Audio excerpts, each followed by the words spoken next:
Hello, friends and neighbors. Thanks for meeting today at lovely Palio Dessert and Espresso Cafe in beautiful Ladd's Addition in Portland, Oregon. Today, we're meeting with Cleveland High School senior Charlie Abrams, climate activist, animator, maker, and designer, who has a brilliant idea to help thousands of homeless Portlanders find housing while tackling the challenge of unrecycled plastics in our landfill, with one innovative solution. Charlie is also the founder of Recycled Living, a nonprofit organization that recently met and exceeded its GoFundMe goal of $20,000. Before we hear from Charlie, though, we first want to thank Hank and Mary of Palio Cafe for making this event possible. Thank you very much. And also welcome from the Mayor's Office, Skylar Brocker-Knapp, a senior policy advisor on houselessness issues and part of the city's Strategic Innovations Group. Thanks for joining, Skylar. And though he could not be here in person, we have a letter of acknowledgement recognizing Charlie's work from Congressman Earl Blumenauer, which I have right here, and I'll read some of it in part. Dear Charlie, your initiative and creativity establishing Recycled Living is inspiring. Thoughtful, innovative young people like yourself keeps me hopeful for the future. What you've set out to do will have a lasting impact on our community. Homelessness and plastic waste reduction are two complex issues that you have woven into one seamless solution. I wish this sort of problem solving was more prevalent in Congress.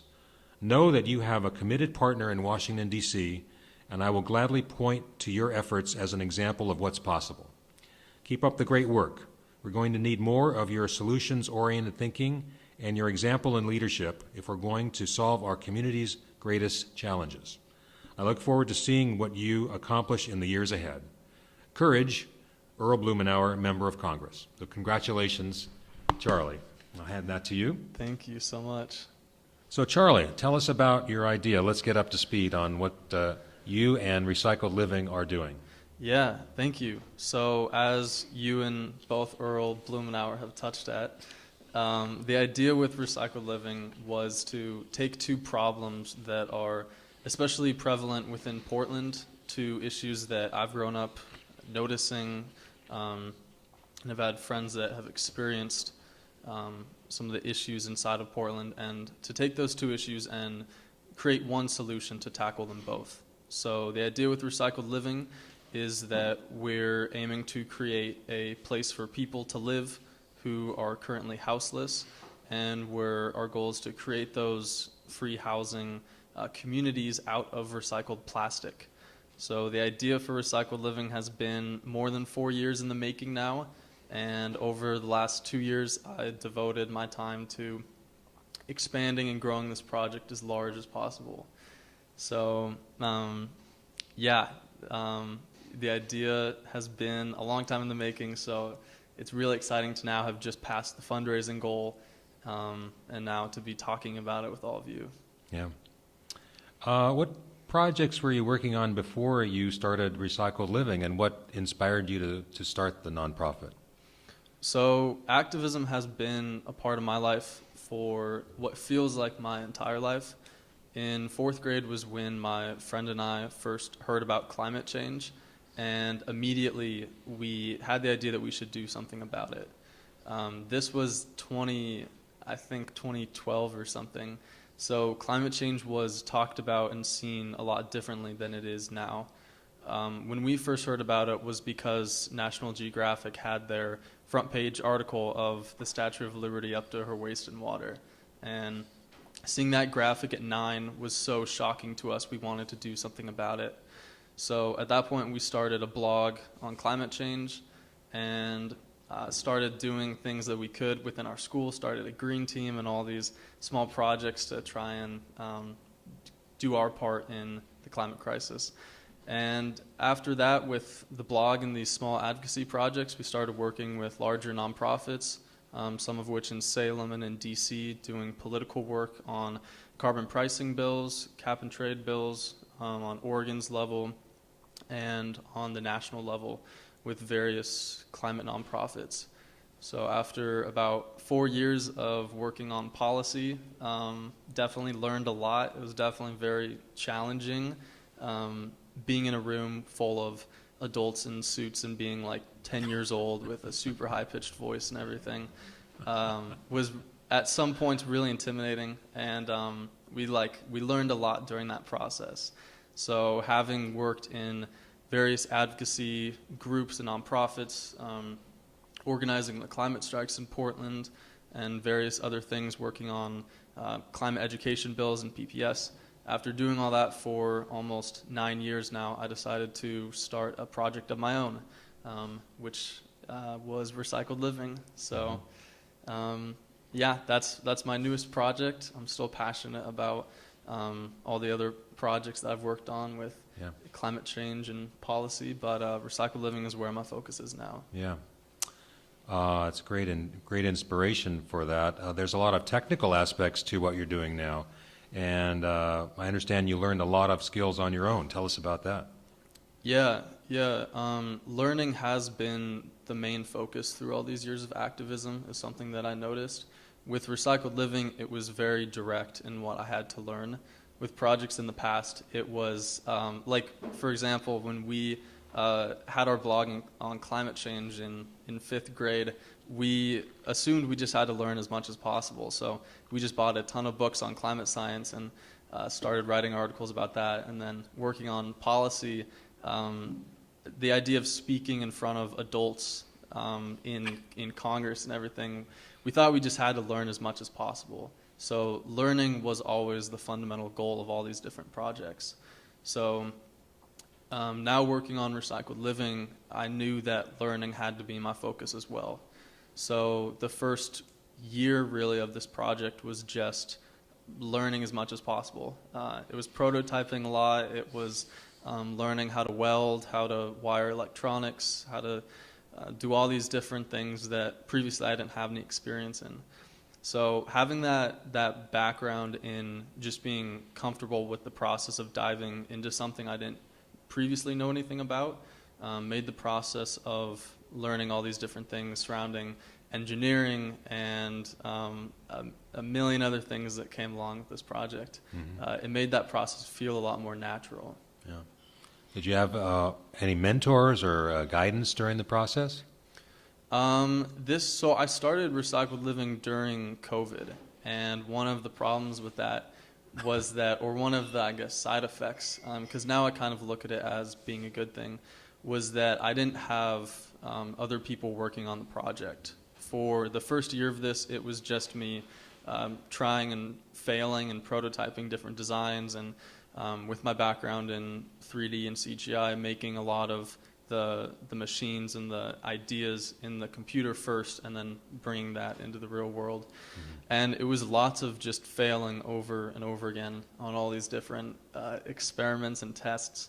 And I think that if I did start the project a year or two before COVID had started, it would have been very different because I wouldn't have been doing everything myself.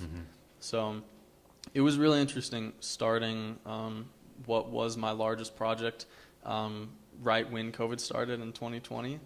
And I'm glad I did, just because now I learned a lot more than I otherwise probably wouldn't have. Yeah. So talk about Recycled Living's goals for Portland and the unique vision that you have with the nonprofit and its vision for the future. Yeah, so Recycled Living's goal is to take plastic waste inside of Portland, plastic that is currently going to the landfill, and use that plastic waste to create building materials in order to construct tiny homes for people experiencing houselessness. So our goal within Portland is to get plastic from companies and large manufacturers that are currently sending their plastic straight to the landfill. So with doing all this research about plastic pollution and how so much plastic is entering the landfill, something that was really shocking to me was that our individual actions with single-use plastics, although they're a huge problem within themselves, a large amount of plastic that's entering the landfills are through companies that most of us, at least I, never knew existed. A lot of the companies that we're partnered with now are large plastic manufacturers or industrial manufacturers of in various fields, and they're generating absurd amounts of plastic that, since they can't be recycled, have no other choice but to go to the landfill. So the idea with recycled living is to take these plastics and to turn them into a solution in itself. So within Portland, what I also noticed during COVID was just how houselessness was becoming more of an issue than that it ever had been before. Seeing where our city was headed in terms of the fate of people experiencing houselessness and the inadequate solutions that were being proposed made me really driven to try and come up with something else, something that could have a large effect in this city that I've grown up in my entire life. So yeah, that's yeah. And can you describe a little bit about the process of going from a piece of discarded plastic to a construction block? What kind of plastics do you use? What's the basics of the process? Yeah, so for an example, one of the companies we're partnered with is the Portland Traffic Supply Company. They're a company that I just kind of randomly got connected with that make like signposts and various components that are on like city streets and things. They have all this plastic that comes with all of their shipments of stop signs and whatever they're using for their company. So we take this plastic, for them specifically, it's these thick plastic shells. It goes through a series of machines that has 3 phases to turn the currently unusable, unrecyclable plastic into a recycled building material. So, and this was like a long time in the making, creating the machines and designing this, but now how it stands is that the first machine is the plastic shredder, which shreds the plastic into flakes and puts that into a mold. Once the mold is filled with the shredded plastic, it then goes into the heating chamber, which took by far the longest to build. And in the heating chamber, the plastic gets heated up to its malleability point, depending on what plastic it is. Once it's reached its malleability point, it's now soft. It's not a complete liquid, but it's softened and it's able to be compressed in the third machine, which is the compressor. So the plastic enters the compressor and gets compressed into the final brick. And then we take it out of the mold and repeat the process for the other bricks. So with that, with the current setup, what's really exciting is that we're able to use almost any type of plastic for the bricks.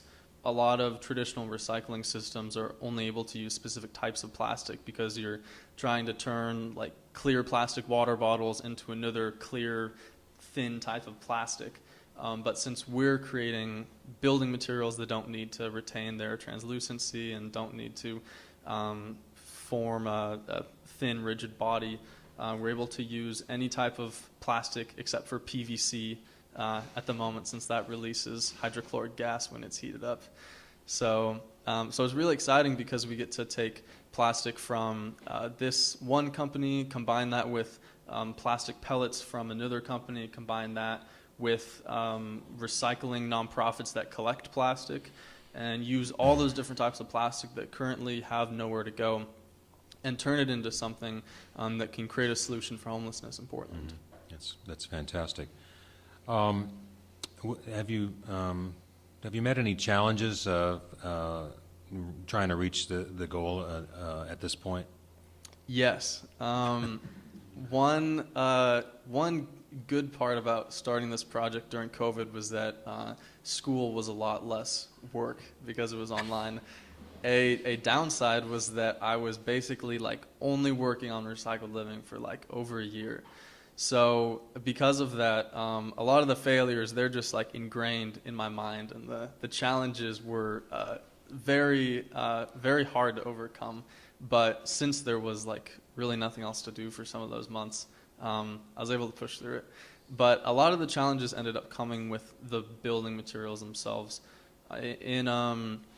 In near the start in the middle of 2020 was when I received seed funding from a company called Vessi after winning their creative idea contest.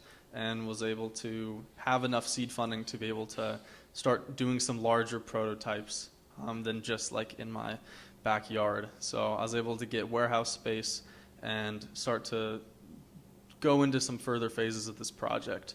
So in that warehouse space with the limited seed funding was where I was constructing the first set of machines.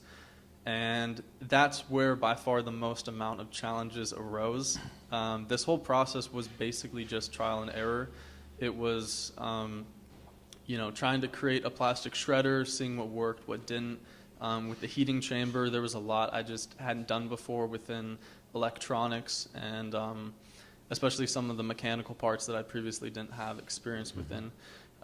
It was a very learning intensive way of creating the machines and doing this project.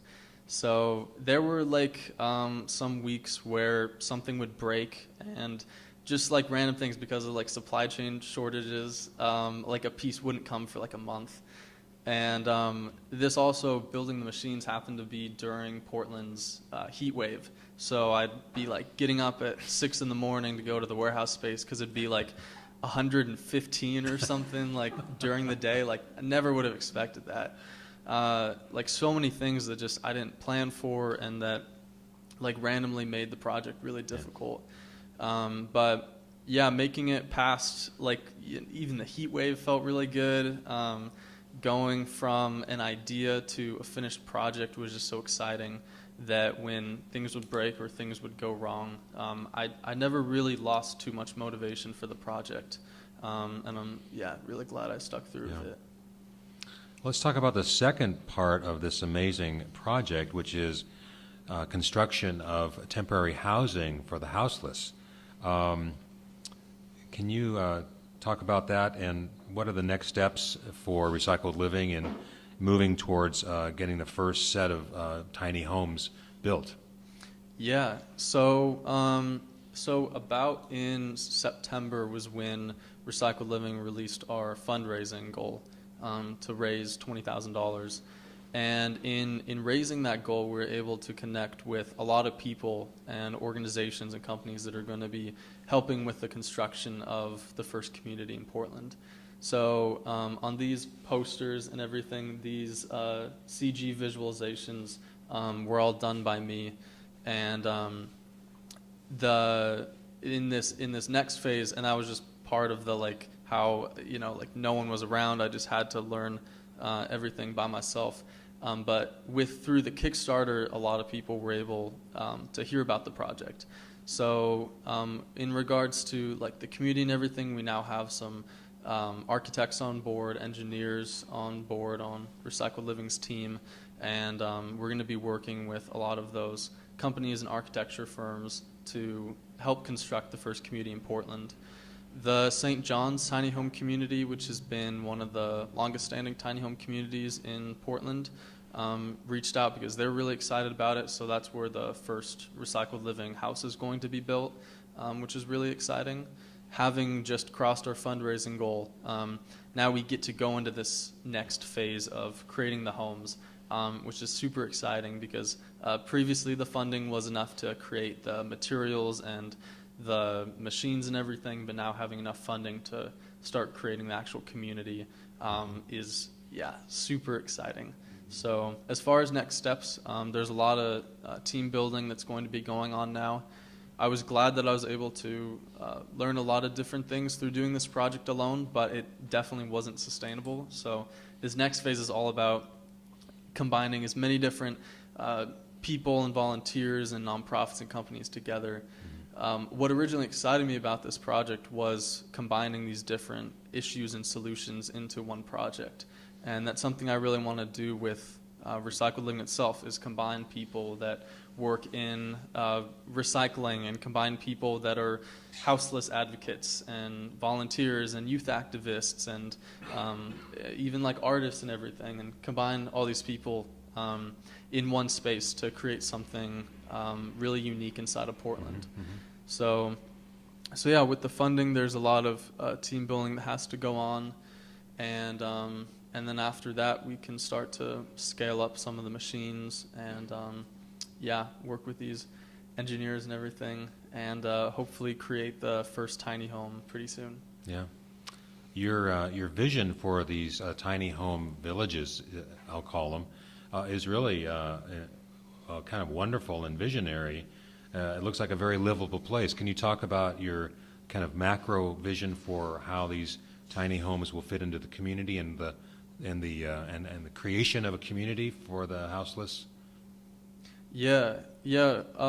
Originally, in the first part of this project, in the prototyping and idea phase, it was looking at a lot of different solutions to houselessness that have been created already. So within Portland, within the U.S., and then within the world as a whole. And what became really prevalent was these two kind of strong sides to what a free housing solution can look like.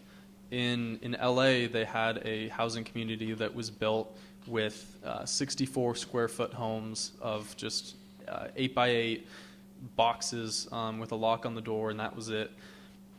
That was what their solution was. It cost the city like $7 million. It was along the side of a highway, and it provided not even like restrooms or anything for the people that made it into the community. And what can often happen is solutions like that end up just turning into a not in my backyard type solution. On the other hand, we have countries like Denmark and Finland that have been leading the way on free housing solutions for decades now. And what I wanted to do with recycled living was find somewhere in the middle, something that would still be cost effective and that could work in Portland and that could be funded through a nonprofit, but that also was creating homes that people would want to live in, that would actually fit in a community and that were exciting to build. I was really scared about LA's solution, and it's been widely disregarded as an actual free housing solution. So through reworking that from the ground up, we were able to create this visualization right here, which combines the community aspect and lots of different things. So yeah, we're still working on the plan and everything, obviously, with the architects, but the fundamental plan for the community is to make a livable space, and that's what we're really grounding in the idea of community for recycled living. Yeah, it looks like you've included some common areas, obviously facilities for hygiene and other basic necessities, and also looks like there's a very large organic garden in the middle of this particular community. Yes. Was that part of your vision? Yeah, it was really inspired by, if you've heard of the gangster gardener before, who was this guy who grew up in the food desert in LA and has this like super fascinating body of research just on the effects that community gardens can have on individuals. Most of his advocacy was within low-income areas of LA, creating community gardens and areas for people to plant. And it was just after like reading everything that he did, it was like clear that that should be a part of really any free housing community, and especially somewhere in Portland where it rains as opposed to like East LA. So it just made sense to include that, and it also like ties into this other idea of just being able to combine lots of different things within a communal space, having a garden, having nonprofits that are able to work with the people inside the community, caseworkers and volunteers and all these different things. In building a space where people can work together, a lot of amazing things can happen from that. And that's what I've noticed through my years of political advocacy and grassroots activism, and something that I really want to bring into the communities of recycled living as well. That's great. We're going to ask for questions from the audience in a moment here, but I've got a couple more final questions for Charlie. First, do you have any advice for someone like yourself with a great idea, not just young people, but anybody that would benefit from your experience? What would your advice be to them trying to get something like this off the ground? Yeah, that's a good question. It's something that I've been asked like every year since the blog, since 9, and surprisingly, the answer hasn't changed as much as I thought it would.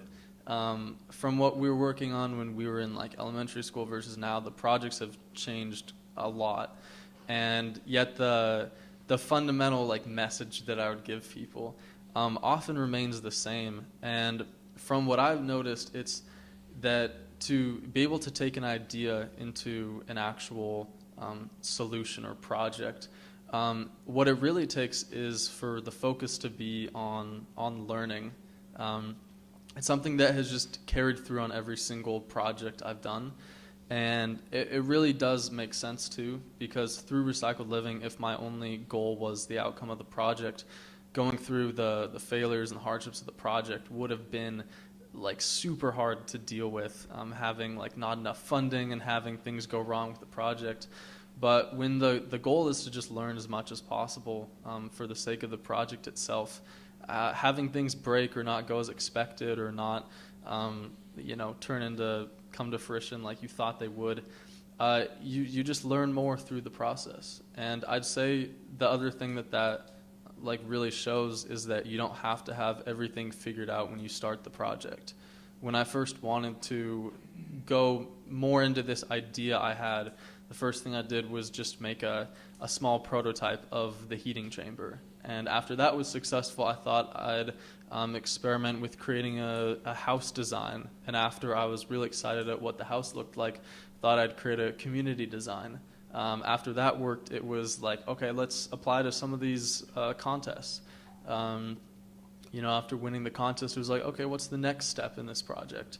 And after, focusing on each step and learning a lot from each one, I was fully immersed in this project in a way that was far larger than I thought I ever could be. Mm-hmm. So I would say if there's like, an idea you've had or something that you've wanted to accomplish, all you really have to do is just start with the first step and remember that what you learn along the way ends up being the most important part of the project.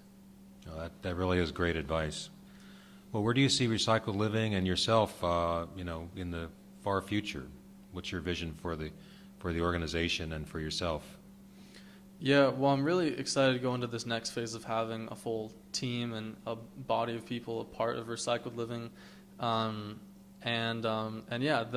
idea is to first create everything inside of Portland first, create the first tiny home, and then create the first community inside of Portland. It's really where I want to center this project. And after Portland, the idea is to expand to other cities in America.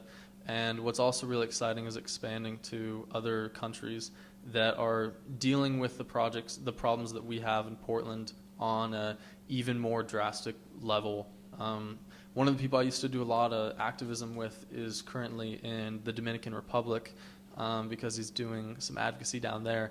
And after hearing about Recycled Living, he keeps saying the same things about their issue with plastic pollution of washing up on their shores from the way that the jet streams are, and the houseless crisis. A lot of these developing countries share similar issues, and it'd be really exciting to bring Recycled Living to these other communities as well. So after starting in Portland and creating our roots here, then the idea would be to go to other countries that could also benefit from the solution and to just keep trying to expand Recycled Living as large as possible. That's great. Well, ready for some questions? Yeah, for sure. Yeah, we'll be happy to take any questions from the audience. If you do have a question, I hope you do. Please step up to the yellow mic, and we'll take your question and hear the answer. Thank you so much for being here, and thanks for describing everything. And I'm also a graduate of Cleveland, so I go Warriors. Yeah. Thank you for being here. Yeah. Can you describe a little bit about the houses themselves and like water, electrical, or heating, or what you kind of envision for that? And then once the machines are scaled up, how much you anticipate each house costing down the road? Yeah, thank you. That's actually something I haven't really mentioned, which is the cost of this project and the affordability of the plan for this project. What's really one of the most exciting parts about creating homes out of unrecyclable plastic is the cost of doing so. without using traditional building materials, we're collecting plastic on 100% for free. The companies that we're collecting plastic from, like Polycast is one of the largest we're partnered with, they just have all this plastic that they can't do anything with, and they give it to us for free. And it's like that with all the different companies and corporations that we're partnered with.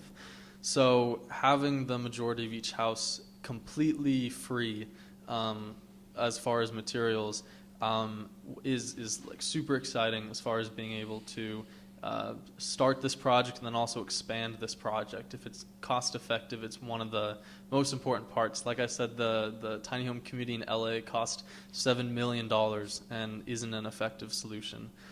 So being able to create this with affordability being one of the core parts of the project is really just like important for the longevity of it. As far as the houses themselves, like I said, we're now working with the architecture firms and some of the engineers, so there's a lot we're going to figure out in this next phase. The plan, though, is to make each house a livable house.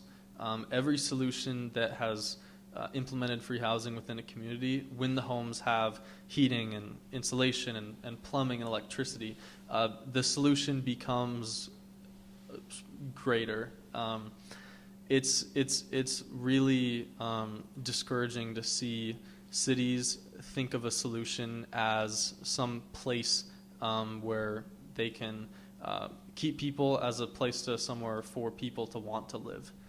So that's the idea with recycled living, is to take the approach that's been seen in Finland and Denmark and different European countries and bring that to Portland and soon other places as well. Thanks for that question. Other questions? Yes. This is more of a comment. I very much appreciate what you're doing. I think it's wonderful, and I can't wait to see this realized. Has anyone ever talked to you about accessing the marijuana tax, either on a municipal level or on a state level, to really advance this project? I have heard through the online fundraiser, I have had almost every comment of this project with ideas, since it touches on so many different things. People saying like, oh, you could do this or you could do this. And there's a lot of different things that we could implement in this project because of just how diverse it is. So yeah, I think through, if that was a possibility, I think that would be really interesting. I know that funding for houseless projects has been more popular with cities in America, even just within the last 2 years during COVID. So seeing that funding go up for projects similar to this is really exciting, especially within Portland and America as a whole. Yeah. So, yeah. Yeah. I have a related question. Do you have some contacts or collaborators in local government, state and local government, that are interested in your project? Yeah, through as I said briefly, with the having my focus of activism been on the political level within Portland and Oregon for 7 years, that ended up being really useful to having connections within the city and within the state. Luckily, one of those is in the room right here. So there's another, but yeah, I think having Recycled Living work with the city of Portland, we're already starting to partner with Metro to collect more plastics, which is really exciting. That's been another idea of this project, is to partner with the city to collect plastics, so that the plastics that they're unable to recycle, we can then take. So for people that are discouraged about like wanting to recycle something, but they know it can't be recycled, this is where Recycled Living could offer a solution to be able to take those unrecyclable plastics, and instead of them having to pay for it to go to the landfill, we could take it for free. So there's a lot of interesting places to collaborate with the city through funding, but also just through land and space and plastics and a lot of different things. So yeah. Sounds like there's a lot of shared goals here. Yeah, that's definitely true. Yeah. Other questions? Yes, I have a question. Hi, thank you. I'm Catherine. I was just wondering, so you're using mostly plastics from industrial places. Mm-hmm. Does it change your brick at all if you're using more personal type plastics? Like, can you use plastic bags? I mean, does it kind of work the same way, or do you have to adjust your machine to deal with different kinds of plastic? Yeah, that's a good question. So one of the companies we're partnered with is the clothing company PacSun. And what we get from them is plastic bags. So it's very different than the like hard, higher density plastics. Ironically, each plastic bag says this like dumb little quote about plastic on it, like save less plastic and stuff. So I get to see that in every single brick. It doesn't make it into the finished brick, unfortunately, but yeah. So that from them we get only plastic bags. From the company Polycast, we get actual plastic nurdles. So the little tiny beads that are like virgin plastics, they for some reason can't use them. So yeah, it's a wide variety of different types of plastics, low and high density. What's interesting is there's basically like two different forms that the bricks, or two different characteristics that the bricks have depending on the ratios of plastic. More closer to like polycarbonate or plastic bags, those types of plastics, they end up, when they're melted and compressed, they end up being slightly close to glass in the consistency. The higher density plastics end up being more rubbery, since they're dense, they're less like brittle, they're flexible. So what was really exciting was experimenting in that this like 2-month window of just experimenting with different types of plastic and seeing what the outcome would be. And what I found was that having this ratio of plastics, of having some like higher density, more flexible plastics to having these brittle, low density plastics, creates a really unique building material. It ends up not being as opposed to like clay bricks that would like crack and fall apart. These are like one solid brick it's slightly rigid, it's slightly like flexible in small amounts, and it ends up being this like really interesting building material to work with, kind of like this blend between wood and concrete and plastic. So yeah, it's really cool that we're just able to use a variety of plastics. This project would be like a million times more difficult if we could only use like one specific type of plastic, like bottles or something. So yeah, it's definitely a large part of Recycled Living, being able to do that. Great. Next question. Hey, Charlie, Mary here. There was just a $165 million affordable housing bill passed in the state, and I'm assuming some of that is coming to you. So to put you on the spot, Skylar, how do you see this working out together?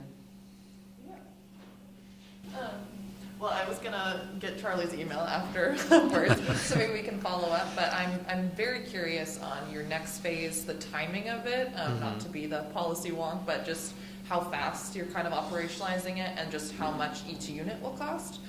Just because obviously, looking for units that we can test immediately, or like as soon as you're ready and online. But there's definitely plenty of money kind of floating around, people really eager for solutions immediately. So I'm super interested in kind of bringing this back to our team and just seeing if we can partner maybe on something in the future. But I just would be really curious to see what your next steps are. So Yeah, that's amazing, and thanks again for being here, because that would be really exciting. And yeah, I'll definitely like 100% obviously keep you updated and everything. Yeah. Next question. Hi, Charlie. I'm Eric.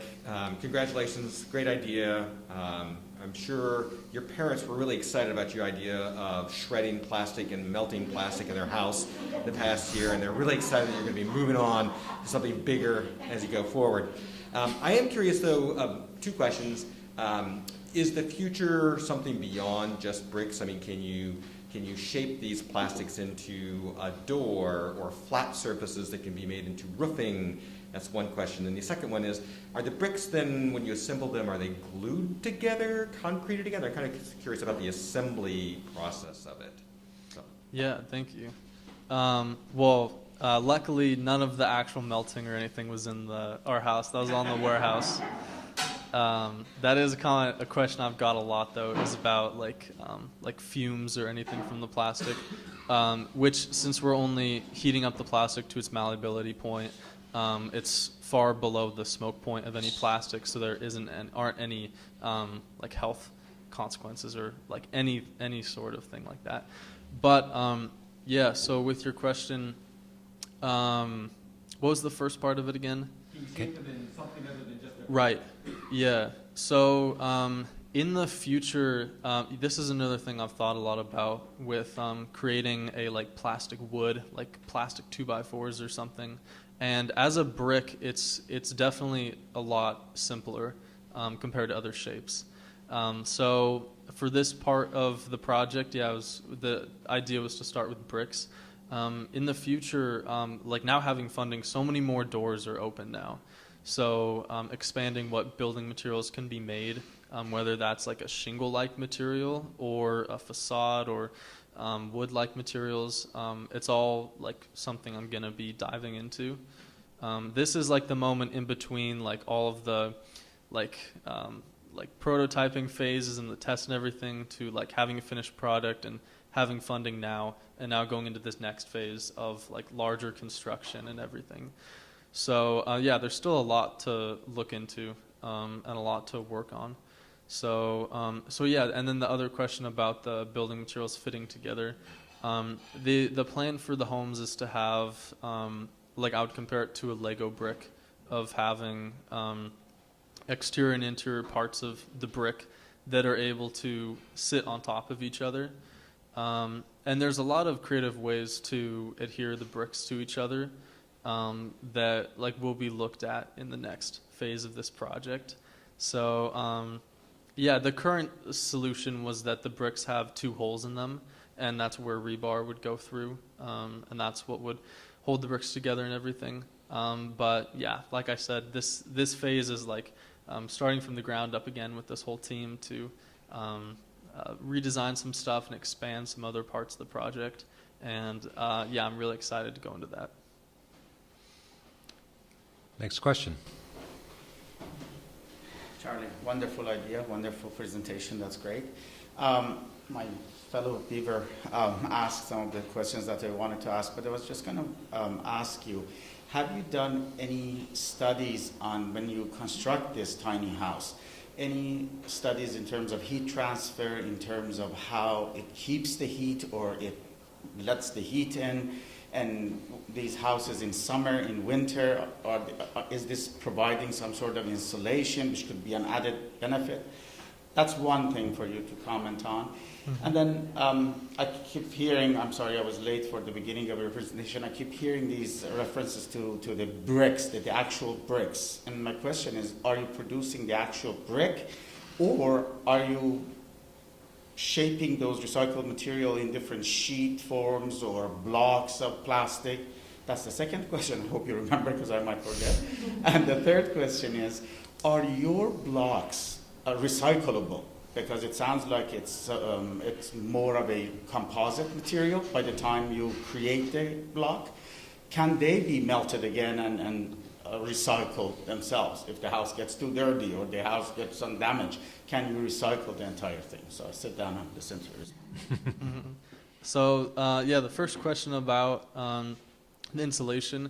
The bricks essentially just serve as like any other concrete or clay brick. So the houses will be like insulated and have drywall and like everything else. It'd be like in place of a concrete brick. So if you were to build like a tiny home with concrete bricks, which is like pretty popular, it would just be using these bricks instead of that. So the benefits then is that it probably would be a better insulator, but it's also just so much cheaper to be using free plastic instead of concrete. Let's see, the second question. About bricks versus blocks, but what is the actual form of material you end up with? Yeah, so yeah, you can kind of see on there, but yeah, they're all constructed of bricks to create the body of the house.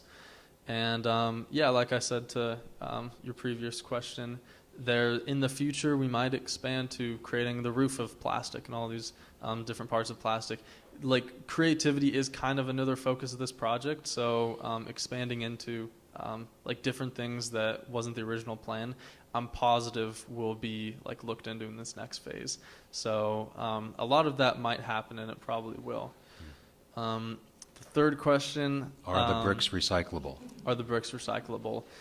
I mean, technically, they originally it never was. Like we're using unrecyclable plastic in the sense that it can't be recycled in our current recycling system. So the plastic in its initial state is unrecyclable. Unrecyclable. Then we recycle it into our bricks, and if it had a use to be recycled again, then I mean, it definitely could be. The thing with like plastics being recycled multiple times, the reason why that like wouldn't work with some thermoplastics is only if you're trying to achieve something like a plastic bottle or some like specific like shape or quality of the plastic. Since we're just kind of like shredding all the plastic, melting it all together, it'd be like impossible to turn that back into like clear plastics or something. But for like building materials, for structure, for something like this, then yeah, it could be recycled as many times as it would want to be if that was necessary. And that was exactly my point. Can you recycle to make your own bricks again? Yeah, for our own bricks. Yeah, for sure. If for whatever reasons we needed to, then we could, take the brick and go through the process again. Got it. And do your bricks have a particular color? Or do you intend even to make them all the same color, or you just, whatever combination of different plastics give out the color, you keep that? Yeah. By like chance, at least at the moment, all of the plastics we get are just shades of gray. So the bricks just end up like being black. So in the visualizations, they're all just different shades of gray. Also the plan with that is to like paint the outside of the bricks and everything. If in the future we got a ton of red plastics, I guess the bricks would be red, but we'd still probably be painting it and everything to just make them look good. Beautiful. Thank you. Next question. Since we're still kind of in the nitty-gritty of the bricks, you said that you don't completely melt them. So I'm curious how, especially since they're different plastics, if it's just compression, how are they staying together? Or, I mean, I'm assuming they don't fall apart. Or if they are more kind of melted than I'm imagining, would they possibly be extrudable? Or for 3D printing or that kind of thing? Yeah, I have actually seen people use shred plastic and turn it into filament for 3D printing. But so when I say like malleability point, the plastic is right on the edge of being a liquid when it's in the heating chamber. So it's soft enough to where everything gets melted together. It's just not near the smoke point, which was the intention with that. Since you're using different types of plastic, if you were to just heat it up super high, some plastics would melt earlier than others. So the different plastics, they're shredded into small flakes, and the other plastics that we're using, these like nurdles, are already like super tiny. So since they're so small, they're not like large like chunks of plastic or anything. They're super tiny, and then they get melted. And are able to form together. And was there a second part to the question? Can you use it in a 3D printer or other extrusion technology? Right. At the moment, the compression was the simplest strategy to go with. If in the future we start making longer forms of building materials, like long 2x4s, then I guess that would be extrusion.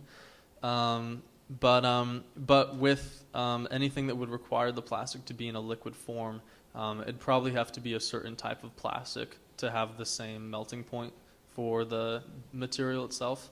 So by compressing the brick just past its malleability point, that ended up being the easiest solution to be able to utilize all these different types of plastics at the same time. Thanks. Other questions? Well, these are great questions, real technical questions, which are Yeah, that's great, always really getting into the details. That's Yeah. fantastic. Follow-up? Sorry. Well, just one more, not quite so nitty gritty, but more about the process and of your invention process. You kind of hinted at some of this, but I wonder if you could tell us if the idea, as it currently is tiny details aside, basically your first kind of brainstorm idea for a solution, or did you expect to be going in one direction and then as a result of this, like, really changed how you thought this solution would come about? Yeah. Yeah. So if I'm hearing that right, the initial like idea with creating the bricks did remain the same as far as the different machines. On paper, everything did kind of turn out as expected. It just took a long time to get there for some of the different machines. Like the shredder is made with these like these metal gears and everything that spin and shred the plastic. And that was going to be like the simplest one to make when I was like planning it. Ended up being super long because to get the steel laser cut happened in like Poland, and that got shipped over here.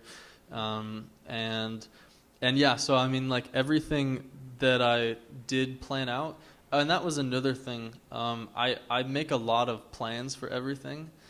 So like every project I've ever done, it's been like completely like planning is like my like largest phase always. So like when we were making the blog when we were 10, it was like fully crafted on whiteboards and stuff.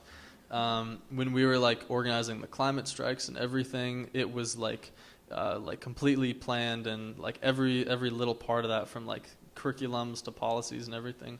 So with this, it was like almost a year spent just planning and prototyping and like doing it in 3D and all this stuff. So it is sometimes hard to know what's actually going to like carry into the real world and what will stay the same. But yeah, I guess overall it did kind of turn out how I was hoping for. Yeah, just like little things like with the heating chamber needing to remain at a constant temperature, creating that system to keep the constant temperature steady throughout the heating chamber. Like if you like look it up, you can find like how to do it and everything. So it was like, okay, perfect, I'll use that. And yeah, I ended up taking like 4 months to just make that alone. But yeah, I think that like with that other question of like advice I would give people, although I like said like just start and like focus on one step at a time and everything, also just be like always thinking about the next thing, planning as much as possible. It's really something that is like a necessary step. And if I didn't have that year of just prototyping and planning, it would have everything would have been much harder. So yeah. It sounds like these are skills that would be something to teach in our schools, but maybe they're not as emphasized as some other curricula. What would you say about that? Yeah, the curriculum, I think I like just kind of briefly mentioned that, but PPS had a climate curriculum bill that was kind of floating around for a while. I first testified for it in 6th grade, which was like 6 years ago or something, and it's still like it's been this like crazy process with it. I don't know how in detail I need to get with it, but like each 2 years, the people on the PPS council change, so it like has to get like imagined and stuff every 2 years. So yeah, curriculum was like almost harder than like policy, which was kind of crazy. But yeah, I mean, even with that, like every project ended up carrying into the next. Like from the blog, we like read all this stuff on climate change, and then on the next project, we like read all this stuff on like carbon policy, and then like each one just kind of like stepped right on top of the last. So So yeah, if you just keep learning, the next project will be easier. Yeah. And the whole skill set of starting a business, having a vision, bringing that to fruition, that would be a great curriculum element. Yeah, we can just slip that into the climate one. Any other questions for Charlie Abrams? Charlie, if people want to get more involved or get in touch with you and learn more about recycled living, what's the best way for them to do that? The GoFundMe is still active if people want to learn more about the project. Okay. So that's online if you just look up Recycled Living. Yeah, the website is being redesigned, but that's still a good place also. Yeah, it's recycledliving.org. Mm-hmm. Okay. And then my email is charlie@recycledliving.org. Charlie@recycledliving.org. Okay. Yeah. Great. Well, I want to thank you again, Charlie Abrams, for sharing these innovative solutions to two really tough problems. Please visit Charlie's website. Get in touch if you're interested in getting more involved. And I want to thank our audience, terrific audience here at Polio Cafe in Portland, for a really stimulating conversation. Thank you. And to all of you watching on the web, thank you for joining us as well. So until next time, I'm Patrick Brunette. Have a great day. We'll see you again.